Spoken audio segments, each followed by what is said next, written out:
दोस्तों नमस्कार। दोस्तों कौन सा भारत गढ़ रहे हैं हम?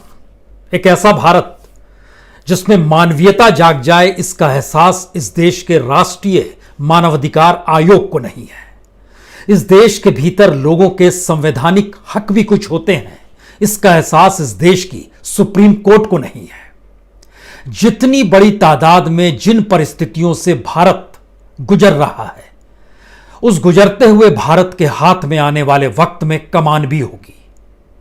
कोई बड़ी लंबी उम्र होती नहीं है 10 बरस की। मनमोहन सिंह 2004 में आए, 2014 में चले गए, 10 साल का लंबा वक्त। नरेंद्र मोदी 2014 में आए हैं और 2020 में हम आपसे संवाद कर रहे हैं, तो फिर 2030 भी आ जाएगा। लेकिन मौजूदा वक्त के कंधे बूढ़े हो चले होंगे, जिन्होंने इस वक्त इस देश की कमान अपने हाथों में ली हुई है। उस वक्त मौजूदा वक्त के कुछ युवा कंधे सामने होंगे, लेकिन मौजूदा वक्त का एहसास जिन जिन आंखों में समाया है, जिन्होंने इन तमाम परिस्थितियों को देखा है, भोग रहे हैं, जब उनकी बारी आएगी तब वो क्या करेंगे? आज ये सवाल इसलिए, उत्तर प्रदेश में सीमा के बाहर बस खड़ी रहती है। शुरुआत में पता चलता है वो बस प्रियंका गांधी ने भेजी है और वो बस टकरा रही है योगी की सत्ता से। उसके बाद पता चलता है ये बस तो उत्तर प्रदेश के लिए भेजी गई है और बसें हैं राजस्थान की। कुछ वक्त और बीतने पर पता चलता है कि यह तो बीजेपी का विरोध है, भेजी हुई बसें कांग्रेस की है। यानी इस पूरी प्रक्रिया में वो मजदूर गायब है जिस मजदूर के लिए बस भेजी गई थी। इस पूरी प्रक्रिया में सुप्रीम कोर्ट का कोई सुओ मोटो नहीं है, वो अपने तौर पर कोई पहल नहीं करता है।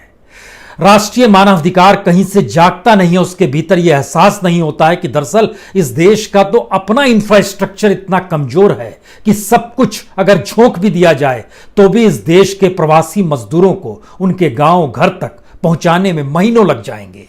फिर थोड़ी बहुत अगर कहीं से मदद भी मिलती है तो उसे क्यों नहीं लिया जाता है?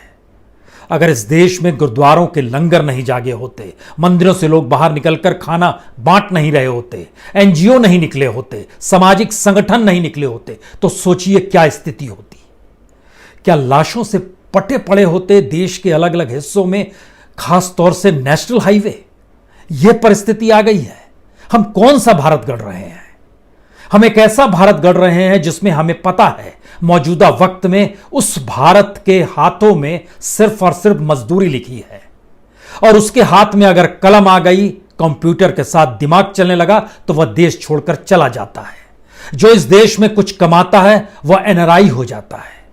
इस देश के भीतर का अपना इंफ्रास्ट्रक्चर ना तो शिक्षा को लेकर है, ना स्वास्थ्य सेवा को लेकर है। तो फिर यह कैसा भारत है?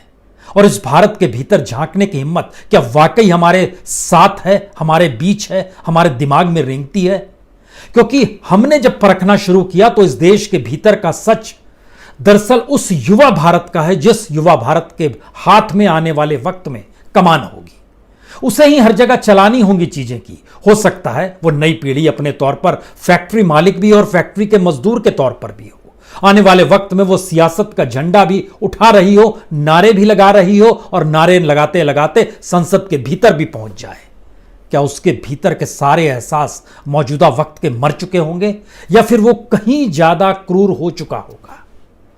लगभग 29 करोड़ प्रवासी मजदूर, जो 23 करोड़ राशनधारी हैं और उसके अलावे जो 8 करोड़ हैं, दोनों को मिलाइएगा तो 31 करोड़ होते हैं, और 31 करोड़ में से लगभग 23 करोड़ प्रवासी हैं, बाकी अपने जिलों में इधर उधर बिखरे पड़े हैं।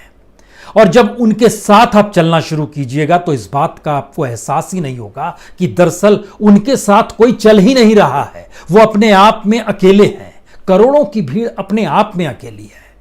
जो दृश्य हम लोग बार बार देखते हैं, हमें लगता है कि आज तो सबसे पहले आपको एक दृश्य दिखला दिया जाए। यह दृश्य इसलिए देखने की जरूरत है क्योंकि दिन के उजाले में जहां जहां मजदूर जमा होते हैं, वहां पर लेके टेलीविजन चैनलों पर हंगामा मच जाता है, सियासत जाग जाती है, उसके बाद सोशल डिस्टेंसिंग की बात होने लगती है। हमने सोचा रात मुंबई जागती है, और मुंबई को रात में जगाने का फरमान भी जारी हुआ। कहा गया मुंबई का बिजनेस इससे आगे चमक जाएगा। मुंबई एक ऐसा शहर है जो इस देश की इकोनॉमी में लगभग 8% का योगदान देता है। मुंबई एक ऐसा शहर है जिस शहर के भीतर फैक्ट्रियों में काम करने वाले लोगों की तादाद इस समूचे देश का 10% है। और मुंबई एक ऐसा शहर भी है जहां पे इनकम टैक्स 30% अकेले उसी शहर से निकलता है। इतना ही नहीं, मुंबई एक ऐसा शहर भी है जहां पे कस्टम ड्यूटी 60% वहीं से आती है इस देश की। और मुंबई एक ऐसा शहर है जहां पे सेंट्रल एक्साइज ड्यूटी अगर 20% है तो फॉरेन ट्रेड भी वहां से 40% होता है। और इतना ही नहीं, बल्कि जो कॉरपोरेट टैक्स है वह भी लगभग 40,000 करोड़ का है। और इतना ही नहीं, इस देश के भीतर मुंबई ही वो शहर है जहां से सबसे ज्यादा बड़ी तादाद में मजदूर अपने घरों को पैसा भेजते हैं। और मुंबई ही वो शहर है जहां पर खुले आसमान तले रात के रात गुजर जाती है, लेकिन हर सुबह सपना लेकर वो मजदूर आगे बढ़ता है और काम पे निकलता था। लेकिन बीते 2 महीनों की हालात ने किस तरीके से मजदूरों में भय पैदा किया है, उन्हें उस शहर से घृणा होने लगी है। हमने दिन और रात के उजाले का जिक्र किया, तो आइए आज सबसे पहले आपको एक ऐसी तस्वीर दिखाते हैं जो कल रात 11 बजे ली गई। इस तस्वीर का एक दूसरा हिस्सा हम सुबह का भी दिखाएंगे, जो सुबह के दौर में चंद घंटे पहले ली गई है, यानी तकरीबन 3:30 बजे दोपहर में आज ली गई है। इन 2 तस्वीरों के जरिए जरा समझने की पहले कोशिश कीजिएगा।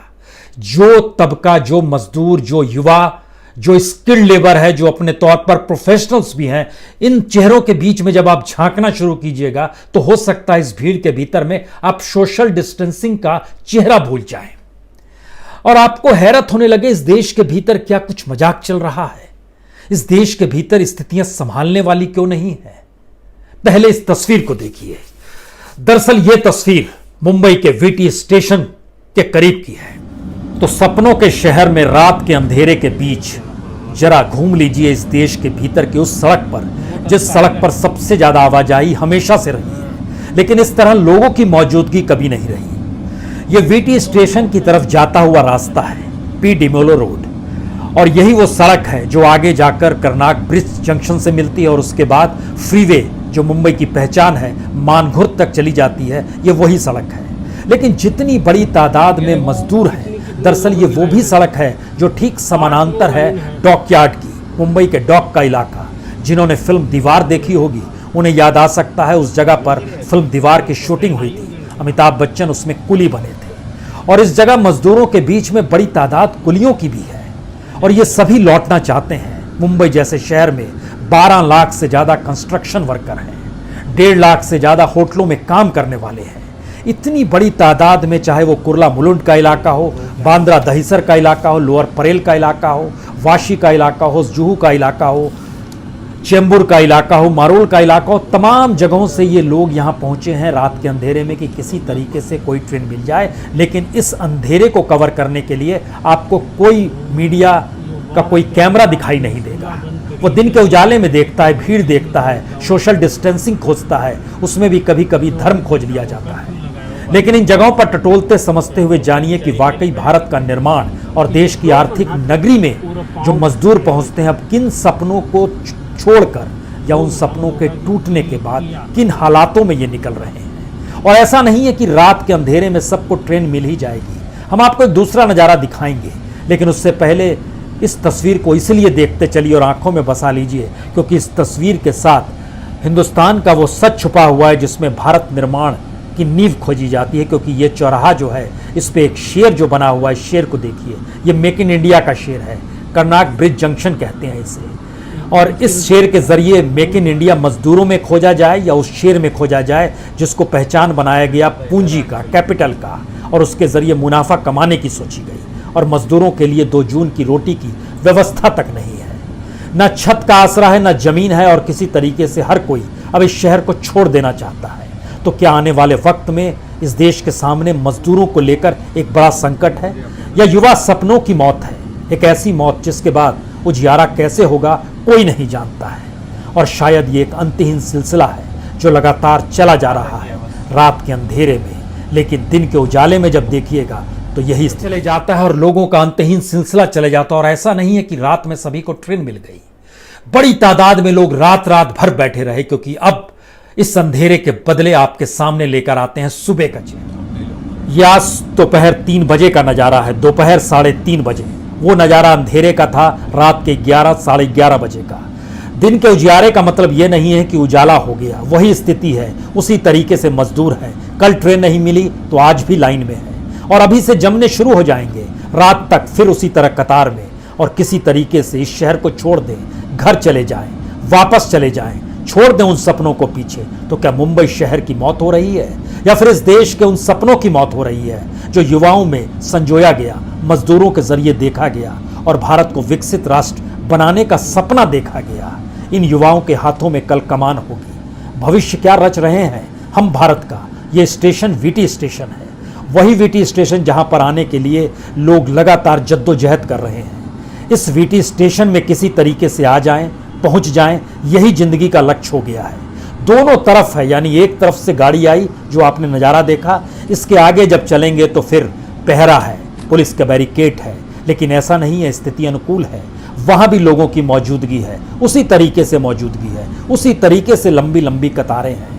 रात का इंतजार करेंगे, रात तक फिर कोई गाड़ी मिल जाए तो आगे बढ़ जाएंगे और ये अंतहीन सिलसिला लगातार जाए। तो रात का अंधेरा हो या दिन का उजाला हो, सड़कों के दोनों तरफ जिस तरीके से लोग अपने घर लौटने को बेताब हैं, ये मजदूर हैं, ये मुंबई के मजदूर हैं, या हम ये कहें कि ये बिहार के हैं, ये उत्तर प्रदेश के हैं, ये राजस्थान के हैं, ये बंगाल के हैं, ये उड़ीसा के हैं, ये झारखंड के हैं, ये गुजरात के हैं, कर्नाटक के हैं, तमिलनाडु के हैं। जी, मुंबई एक ऐसा शहर है जो इस देश को ही अपने भीतर समा लेता है।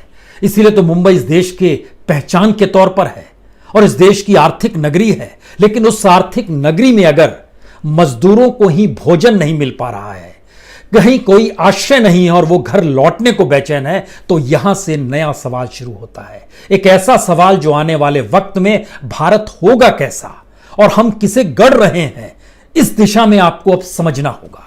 क्योंकि एक तरफ मजदूरों की तादाद है और दूसरी तरफ का सच यह है कि भारत के भीतर से ब्रेन ड्रेन भी लगातार होते चला गया। और मौजूदा वक्त में जब दुनिया भर से जो अलग अलग क्षेत्रों में पढ़ाई कर रहे हैं या दुनिया के अलग अलग क्षेत्रों में जो भारतीय रह रहे थे, तकरीबन 20,000 भारतीयों को लाया गया है और बड़ी तादाद में दुनिया भर के अलग अलग देशों में भारतीय रह रहे हैं। जरा कल्पना कीजिए वो किस दिशा में वापस भारत लौटेंगे या भारत लौटकर वापस वो फिर दोबारा दूसरे देशों में रवाना हो जाएंगे। यह एक चिंतनीय स्थिति है, एक ऐसी स्थिति है जो अगर आंकड़ों के लिहाज से समझिए तो दुनिया भर में अगर 3 करोड़ भारतीय हैं और इन 3 करोड़ भारतीयों में से 30 लाख भारतीय बिल्कुल प्रोफेशनल्स हैं जो परसों बरस से दुनिया के अलग अलग देशों की सेवा कर रहे हैं। और सिर्फ बीते 10 साल के भीतर में इस देश से तकरीबन 12 लाख भारतीय स्टूडेंट्स का पलायन हुआ जो अपने अपने क्षेत्र में माहिर थे। यानी उनकी एक पहचान थी, वो मेडिकल का क्षेत्र, वो इंजीनियरिंग का क्षेत्र हो, वो साइंटिफिक तरीके से क्षेत्र हो, वो डाटा एनालिसिस का क्षेत्र, कोई भी क्षेत्र हो।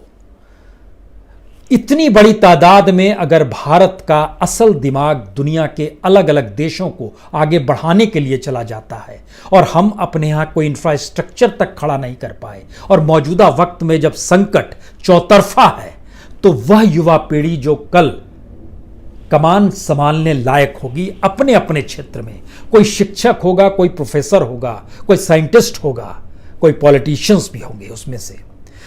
क्योंकि मौजूदा वक्त की स्थिति और आने वाले वक्त की स्थिति का आकलन जरा एक समानांतर करने की कोशिश कीजिए। मौजूदा वक्त में इस देश के भीतर में लगभग 23 करोड़ राशन कार्ड वाले मजदूर अगर हैं और तो उसमें 8 करोड़ मजदूर अलग से भी है, यानी 31 करोड़ मजदूरों की तादाद ऐसी है जिनका पलायन हुआ है जिले से लेकर अलग अलग राज्यों तक में। और इस देश के भीतर में लगभग 30 लाख प्रोफेशनल्स लगातार पिछले 10 साल में निकल कर दुनिया के अलग अलग हिस्सों में गए हैं। कुछ लौटते हैं, कुछ नहीं लौटते हैं। इस देश की त्रासदी यह है कि इस देश ने आज़ादी के बाद से कभी भी इस बात को नहीं संजोया कि इस देश में जितने लोग रहते हैं उनके लिए भी कम से कम इंफ्रास्ट्रक्चर तो बना दें। हमने पुरानी स्थिति देखी, क्या मौजूदा वक्त का ही ये सच है? आईआईटी बॉम्बे में के बारे में जब जानकारी निकल कर आई तो उसमें पता चला कि आईआईटी से छोड़कर जाने वालों की तादाद 1970-72 से शुरू हो गई थी। और मौजूदा वक्त में जब हम एनालिसिस करते हैं कि पिछले 20 साल में कितने आईआईटी से निकले हुए बच्चे दुनिया के अलग अलग देशों में चले गए, आईआईएम से निकलकर कितने बच्चे चले गए। और अब जबकि इस देश को उनकी जरूरत है तो और इस देश में कुछ भी देने को नहीं है, तो फिर क्या होगा? कौन सा भारत गढ़ा जा रहा है? मजदूरों की तादाद तो अगर 31 करोड़ में से लगभग 18 करोड़ मजदूर इस देश के भीतर में एवरेज 23 साल के हैं, 10 साल बाद उनकी उम्र 33 बरस की होगी। उन मजदूरों के हाथ में किसी पॉलिटिकल पार्टी का झंडा होगा या इस तरीके की मजदूरी से ही वो जिंदगी ढो रहे होंगे? पहला हिस्सा ये समझिए। दूसरी परिस्थिति समझिए, इस देश के भीतर में जितने भी प्रोफेशनल्स हैं, जितने भी ब्यूरोक्रेट्स हैं, जितने भी इंस्टीट्यूशंस चलाने वाले लोग हैं, उन सबको मिला दीजिएगा तो भी यह संख्या कहीं भी किसी भी रूप में 5 करोड़ तक नहीं पहुंच पाती है। इसका मतलब यह है कि 5 करोड़ से कम लोग इस देश के भविष्य को निर्माण करते हैं अपने अपने तरीके से, जो बतलाते हैं कि हमें ये काम करना है हर फील्ड में। लेकिन उसमें से जो नीतियों को बनाने वाले लोग होते हैं उनकी तादाद तकरीबन 33 लाख होती है, जो संसद से लेकर पंचायत तक की स्थिति है। इन 33 लाख लोगों के जरिए इस देश के उन 5 करोड़ से कम लोगों को बताया जाता है, समझाया जाता है कि पॉलिसी ऐसे बनानी है, इस रूप में बनानी है। और वो 5 करोड़ लोग जो पॉलिसी और चीजें निर्धारित करते हैं, वह एक लिहाज से यूरोपियन कंट्रीज या डेवलप कंट्रीज की फिलॉसफी की स्लेवनेस होती है, उनकी गुलामी होती है। और उसी के जरिए इस देश में एक कैपिटलिज्म पैदा होता है, एक मार्केट इकोनॉमी पैदा होती है, एक बाजार व्यवस्था पैदा होती है। और उस बाजार व्यवस्था में मजदूरों की जगह नहीं होती है, उस बाजार व्यवस्था में एजुकेशन के इंफ्रास्ट्रक्चर की जरूरत नहीं होती है, उस बाजार व्यवस्था में मेडिकल की भी जरूरत नहीं होती है। जरूरत होती है तो प्रॉफिट की, और प्रॉफिट की स्थिति ने पूरे देश को ऐसी स्थिति में लाकर खड़ा कर दिया। अब देखिए क्या होगा और किन स्थितियों में हम जा चुके हैं, क्योंकि मौजूदा वक्त में भारत के सिर्फ 8 राज्य ही ऐसे हैं जो सही मायने में डेवलप स्टेट है और उसका जीडीपी में हिस्सा लगभग 60% होता है। इसमें महाराष्ट्र भी है, गुजरात भी है, तमिलनाडु भी है। यह महत्वपूर्ण नहीं है। महत्वपूर्ण यह है कि मैन्युफैक्चरिंग का क्षेत्र हो, कंस्ट्रक्शन का क्षेत्र हो, सर्विस का क्षेत्र हो, या वो तमाम क्षेत्र हो जिन क्षेत्रों के जरिए ये राज्य डेवलप हुए और यहां प्रति व्यक्ति आय देश के बाकी राज्यों की तुलना में बहुत ज्यादा हो गई। आज उन जगहों के पूरा इंफ्रास्ट्रक्चर तहस नहस है, रोजगार देने की स्थिति में नहीं है, इकोनॉमी चलाने की स्थिति में नहीं है। अब क्या होगा? और दुनिया के अलग अलग देशों से लौटते हुए भारतीयों के सामने यह संकट है कि अगर वहां पर संकट में उनके लिए प्रतिकूल परिस्थिति है तो भारत के भीतर तो महाप्रतिकूल परिस्थिति है, तब वो क्या करेंगे? यह खबर अब डराती नहीं है कि ओला ने 1400 लोगों को निकाल दिया, उबर ने इससे पहले 3700 लोगों को निकाला था, फिर 4000 लोग को निकाला, या एविएशन के 2 क्षेत्र में कितने लोग को निकाला जा रहा है, या होटल इंडस्ट्री से जुड़े हुए कितने लोगों को निकाला जा रहा है, या किसी भी क्षेत्र में। अब ये चीजें डराती नहीं है। डराती है कि दरअसल कोई उम्मीद जागृत नहीं हो रही है कि दरअसल इस इकोनॉमी को संभालेगा कोई कैसे, इस देश के इंफ्रास्ट्रक्चर को कोई डेवलप कैसे करेगा। कॉलेज यूनिवर्सिटी हम प्राइवेट सेक्टर को देना चाहते हैं, हॉस्पिटल्स हम प्राइवेट सेक्टर को देना चाहते हैं, पीने का पानी हम प्राइवेट सेक्टर को देना चाहते हैं, मकान बनाने की जिम्मेदारी प्राइवेट सेक्टर को देना चाहते हैं। यानी इस तमाम जिम्मेदारियों से मुक्त होकर हम सारी जिम्मेदारी उस पूंजी को देना चाहते हैं जो पूंजी चंद हाथों में है। और जब इस देश के हाथ ही कमजोर हो गए तो उसके बदले हमने अब विदेशी हाथ खोजने शुरू कर दिए कि वहां से कोई पूंजी लेकर आए और इस देश को चलाना शुरू कर दे। यह स्थिति आ गई। युवा का क्या होगा? वह युवा जो मौजूदा वक्त में लगभग 62% से ज्यादा है, वह युवा जो इस दौर को देख रहा है और उसके भीतर दर्द भी है, गुस्सा भी है, वो युवा क्या करेगा? यह राजनीति ज्यादा वक्त तक तो चल नहीं पाएगी। जिसकी सत्ता है आने वाले वक्त में रहेगी नहीं, कोई दूसरा शख्स होगा, तो वो ज्यादा क्रूर तरीके से उभर कर आएगा या वो इंफ्रास्ट्रक्चर की दिशा में सोचेगा? किस भारत की कल्पना हम करनी शुरू करें या किस भारत को बनाकर देखना शुरू करें, यह भी एक सवाल है। और इन सवालों के अक्स तले हमें लगता है कि पहले समझिए कि दुनिया भर में भारत के कितनी बड़ी तादाद में लोगों की मौजूदगी है। भारत के लोग चीन में भी हैं। 18,000 से ज्यादा इंडियन स्टूडेंट्स चीन में पढ़ने जाते हैं। ऑस्ट्रेलिया में लगभग 90,000 हैं, जर्मनी में 14,000 हैं, अमेरिका में 1,65,00,000 है, सॉरी 1,65,000 हैं, कनाडा में लगभग 32,000 हैं। हम सिर्फ स्टूडेंट्स की बात कर रहे हैं जो पढ़ाई कर रहे हैं। ब्रिटेन में लगभग 16,000 हैं। ये अलग अलग देशों के डाटा और आंकड़े क्या बताते हैं, इसमें जो लोग हैं वो बिजनेस एंड मैनेजमेंट के क्षेत्र में अपने तरीके से माहिर लोग सब हैं, मैथमेटिक्स में है, स्पेशलाइज्ड अलग अलग हिस्सों में है, कंप्यूटर साइंस में है। और ये जानकारी जब निकल कर आती है तो भारत में कौन से लोग आते हैं। भारत अपने आप को विश्व गुरु के तौर पर स्थापित करता है, लेकिन आपको जानकर हैरत होगी कि दुनिया के वो कौन से युवा हैं, किस देश के युवा जो भारत में आते हैं। पहले नंबर पर नेपाल आता है, लगभग 11,000 बच्चे वहां के भारत में पढ़ रहे हैं, हायर एजुकेशन का हम जिक्र कर रहे हैं। अफगानिस्तान दूसरे नंबर पर आता है, भूटान तीसरे नंबर पर आता है, नाइजीरिया चौथे नंबर पर आता है, बांग्लादेश 5वें नंबर पर आता है। और उसके अलावे जो एक्सचेंज प्रोग्राम होते हैं उसके तहत होते हैं। यहां से 3 सवाल निकलते हैं। पहला सवाल, क्या भारत की अर्थव्यवस्था को हम भारत के अनुकूल करने के लिए अब युवाओं की शिरकत उसमें ला सकते हैं? युवाओं की शिरकत का मतलब वो मजदूर भी है और वह हायर एजुकेशन वाला छात्र भी है। उनके साथ जोड़ सकते हैं या प्रॉफिट के साथ चलेंगे, कॉर्पोरेट के साथ चलेंगे? दूसरा सवाल, क्या मौजूदा वक्त में भारत के भीतर जो एजुकेशन की स्थिति है और जो लेबर लॉ है, अब तो लेबर लॉ भी खत्म कर दिया गया, जो मिनिमम वेजेस की स्थिति है और उसके साथ जो हमारा एक बड़ा एग्रीकल्चर लैंड की स्थिति भारत के भीतर है, क्या इन तीनों चीजों को मिला सकते हैं हम या नहीं मिला सकते हैं? और तीसरी सबसे बड़ी महत्वपूर्ण बात है, क्या मौजूदा वक्त में बीजेपी जैसी पॉलिटिकल पार्टी में जिसके 10 करोड़ से ज़्यादा सदस्य हैं, उस सदस्यों के भीतर का सच यह है कि वो सदस्य संख्या में लगभग 60% युवा हैं। युवा का मतलब यहां एवरेज 23 से 25 साल ही रखिएगा। नौकरी करते हैं सारे युवा पॉलिटिकल पार्टीज के साथ। नौकरी करने की स्थिति में मजदूर आ जाता है जो युवा होता है। पढ़ाई लिखाई की तरफ इंफ्रास्ट्रक्चर हमारा ध्यान नहीं देता है। हमारा एजुकेशन का बजट दुनिया में सबसे लो है, इसका जिक्र करने की जरूरत नहीं है। सच यह है कि हमारे यहां लगभग 3 करोड़ से ज्यादा बच्चे जो हायर एजुकेशन में रजिस्टर्ड होते हैं, उनके हर बच्चे के लिए हम लोग का सालाना बजट होता है 974 रुपए। और जो बाहर पढ़ने बच्चे जाते हैं, हर बरस कम से कम एवरेज 5 लाख बच्चे बाहर पढ़ने जा रहे हैं। हर बच्चे को ट्यूशन फीस के तौर पर जो बाहर देना होता है वो 2,74,000 रुपए एवरेज देना होता है। ये डिफरेंस है। तो वो इकोनॉमी जो भारत की इकोनॉमी बाहर जा रही है, उसको मिला सकते हैं या नहीं? और इन दोनों को मिला के चीजें अब डेवलप कर पाने की स्थिति में हो पाएंगे या नहीं? क्योंकि क्राइसिस तो पूरी दुनिया में है और पूरी दुनिया से यह आवाज आ रही है कि सब वापस अपने अपने देश लौटो। और अपने देश के भीतर का संकट क्या हो सकता है, यह इस रूप में समझिए कि मौजूदा वक्त में बीजेपी के आईटी सेल, यानी सत्ताधारी पार्टी का एक आईटी सेल जो काम करता है, उसको यह जिम्मेदारी दी जाती है कि कोई सरकार पर अगर सवाल खड़ा करे किसी भी रूप में, तो आप सोशल मीडिया से लेके हर तरीके से उसके खिलाफ जो होता है सो बोलो।